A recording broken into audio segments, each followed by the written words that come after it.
በሆሳዕና በዓል ዘንባባን ይዘን እግዚአብሔርን የምናመሰግንበት 3 ምክንያቶች። የመጀመሪያው አብርሃም ይስሐቅን በወለደ ጊዜ፣ ይስሐቅም ያዕቆብን በወለደ ጊዜ፣ ዮዲት ሆሎፎርኒስን በገደለችው ጊዜ፣ እስራኤላውያን ከግብፅ ባርነት ነፃ በወጡ ጊዜ ዘንባባ ይዘው እግዚአብሔርን ስላመሰገኑ በዛ አምሳል በዕለተ ሆሳዕና ዘንባባን ይዘን ጌታ ኢየሱስ ክርስቶስን እናመሰግናለን።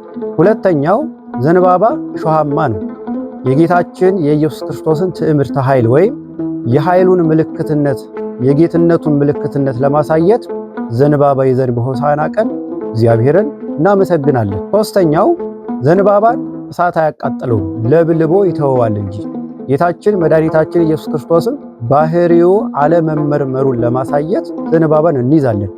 በመላእክትም በሰውም አእምሮ የማይደረስበት ጥልቅ መለኮታዊ ባህሪውን ለማስታወስ በዕለተ ሆሳዕና ዘንባባን ይዘን ክርስቶስን እናመሰግናለን። ምሳሌውንና ትርጉሙን አውቆ ማክበር መልካም ነውና ለሁሉም ሼር አድርጉት።